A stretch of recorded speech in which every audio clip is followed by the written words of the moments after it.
Bienvenue pour cette nouvelle séquence des paroles de la vie éternelle.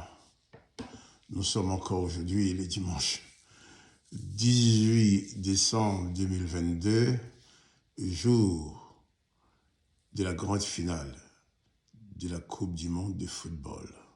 La France contre l'Argentine. Dans une première vidéo, j'en avais parlé. Ce soir, il va y avoir des gens qui vont pleurer et d'autres qui vont rire. Le premier, le vainqueur, va rire. Et le vaincu va pleurer. Et arrivant sur le terrain, chacun va faire le maximum pour être le vainqueur. Mais on sait quand même à l'arrivée, il n'y aura pas de vainqueur, il n'y aura qu'un seul. Ce seul vainqueur va recevoir la belle coupe, les honneurs, dans la joie, et les autres n'auront pas droit à cette coupe-là. Ils seront seulement en deuxième place, ils ne seront pas très mauvais non plus, hein? Mais ils n'auront quand même pas la coupe. Parce qu'ils n'auront pas gagné ces derniers combats. Et j'avais souligné dans la vidéo précédente que le monde fonctionnait comme ça, même en prenant notre Bible, quand on prend l'Ancien Testament, c'est ce qu'on voit. Ça se passe comme ça.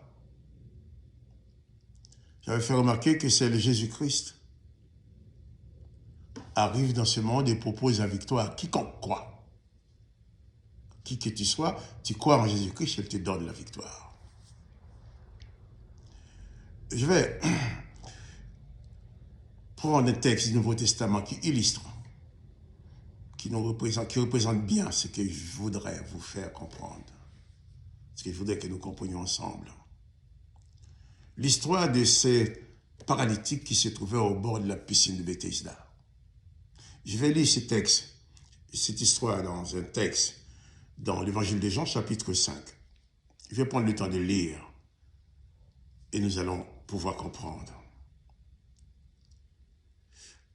Jean chapitre 5, verset 1er. Après cela, il y eut une fête des Juifs et Jésus monta à Jérusalem.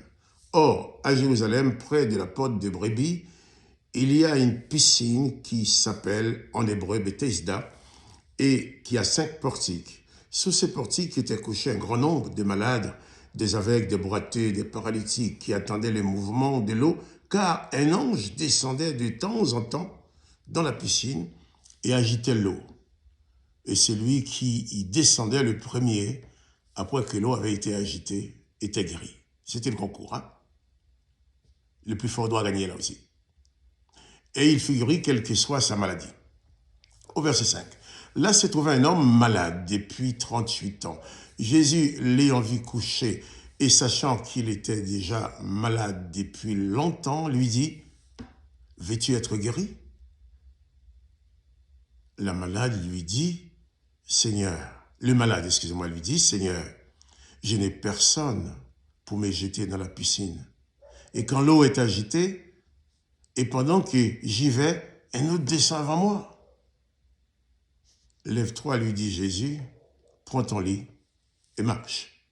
Aussitôt cet homme fut guéri, et il prit son lit et il marche. C'était un jour de sabbat. Les Juifs dirent donc à celui qui avait été guéri, c'est le sabbat, il n'était pas permis d'emporter ton lit. Il leur répondit, celui qui m'a guéri m'a dit, prends ton lit et marche. Et ils lui demandèrent, qui est l'homme qui t'a dit, prends ton lit et marche? Mais celui qui avait été guéri ne savait pas que c'était Jésus, car Jésus avait disparu de la foule qui était en ces lieux. Voilà. Au bord de la piscine, il y avait des malades qui attendaient la guérison. Pourquoi? Parce que de temps en temps, un ange de l'Éternel venait agiter l'eau de la piscine. Et une fois que l'eau était agitée, la première personne qui tombait dans l'eau, qui jetait dans l'eau, était guérie. Et là aussi, c'était comme un championnat. C'était un vainqueur, le plus fort des malades. Celui qui va arriver le premier, qui va être guéri.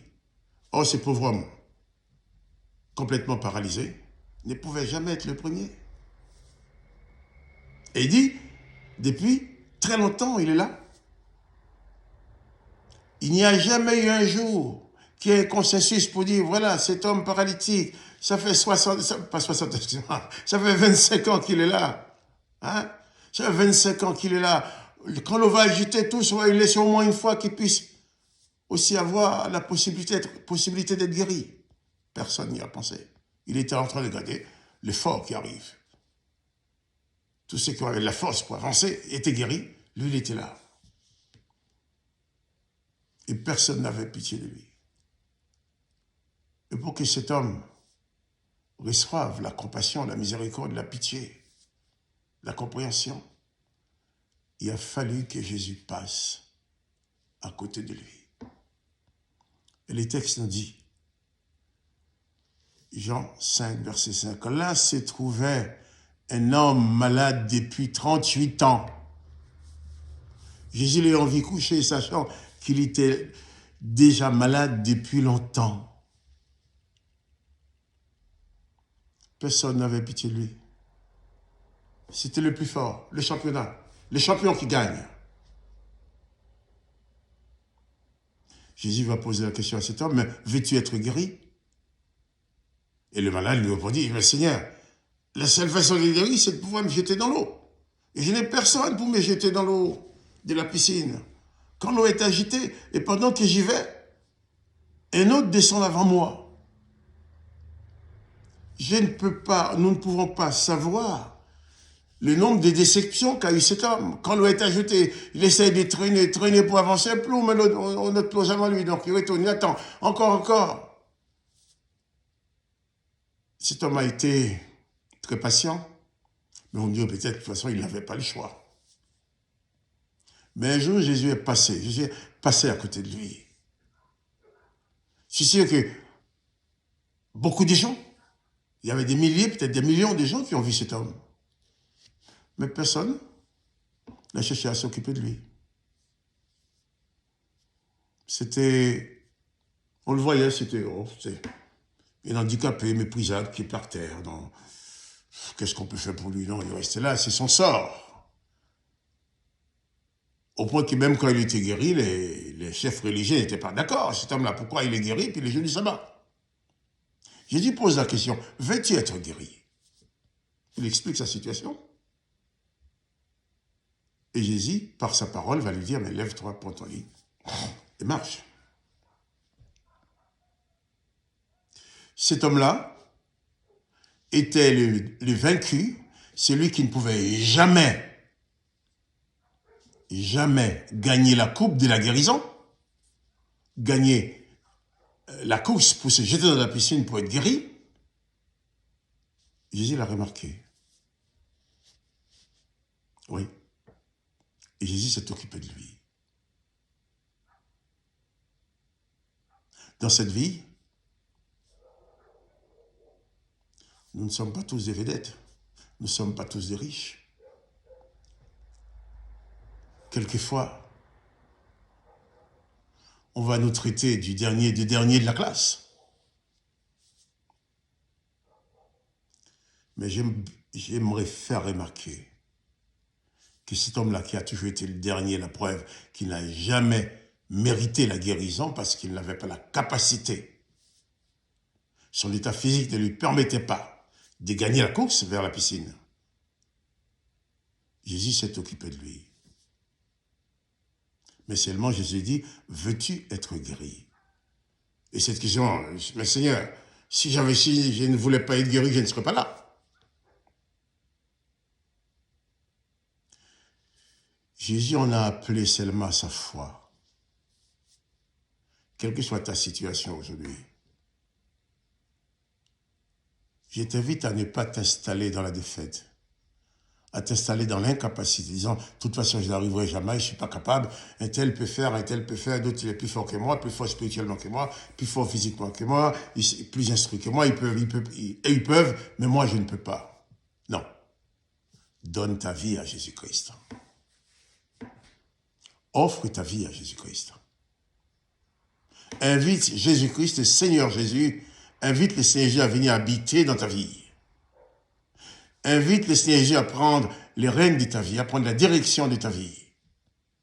Veux-tu être guéri? Veux-tu gagner la couronne sans être un champion? Veux-tu gagner la coupe sans avoir battu tout le monde? La coupe de la guérison, la coupe de la délivrance. Gagner la vie éternelle en Jésus-Christ. Avoir la possibilité de vivre éternellement, comme Jésus dit, celui qui croit en moi vivra éternellement. Cet homme n'avait aucun moyen, jusqu'au moment où Jésus est entré dans sa vie. Seul Jésus a pu lui dire, lève-toi, prends ton lit et marche. Personne ne l'a fait pour lui. Je pense, pendant 38 ans, il pouvait avoir un consensus sur toute cette piscine. Oui, cet homme, ça fait plus de 30 ans qu'il est là. Je vous en supplie, tout le monde, on va s'arrêter, on va faire quelque chose pour lui, on va attendre. Ça fait 38 ans qu'il attend. Beaucoup sont venus après lui, ils sont guéris. On va faire en sorte que lorsque l'eau va être agitée, que nous lui laissions le temps d'entrer dans la piscine et qu'il soit guéri. Il était grabataire, il ne pouvait pas marcher. Mais personne ne l'a fait. Même si aujourd'hui, tu t'estimes le plus bas dans la société, plus bas dans telle circonstance, même si on dit pour ta situation, il n'y a pas de solution. Regarde Jésus qui passe à côté de ton cœur. Regarde Jésus qui passe devant toi. Écoute la parole de Jésus-Christ qui te dit, venez à moi, vous tous, il dit, qui êtes fatigués et chargés, et je vous donnerai du repos. Là où tout le monde t'a dit qu'il n'y a pas de solution pour toi. Il n'y avait pas de solution pour cette personne malade au bord de la piscine. Et Jésus a été sa solution. Et je t'invite à prendre Jésus pour ta solution. Il ne faut pas t'enfermer dans un corps de vaincu. Il ne faut pas t'enfermer dans un esprit de vaincu. Il ne faut pas t'enfermer dans une mentalité de défaite. Dis-toi, quoi qu'il puisse arriver, Jésus peut venir dans ma vie et changer les choses. On va te dire, oui, mais tu as fait beaucoup de bêtises dans la vie, tu as péché, tu as fait du mal.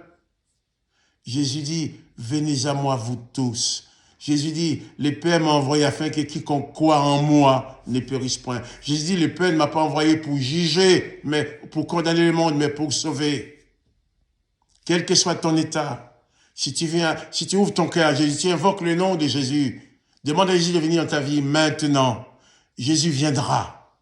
Il ne sera ni enquêteur, ni juge, ni procureur pour te condamner. Il sera ton sauveur, ton salut.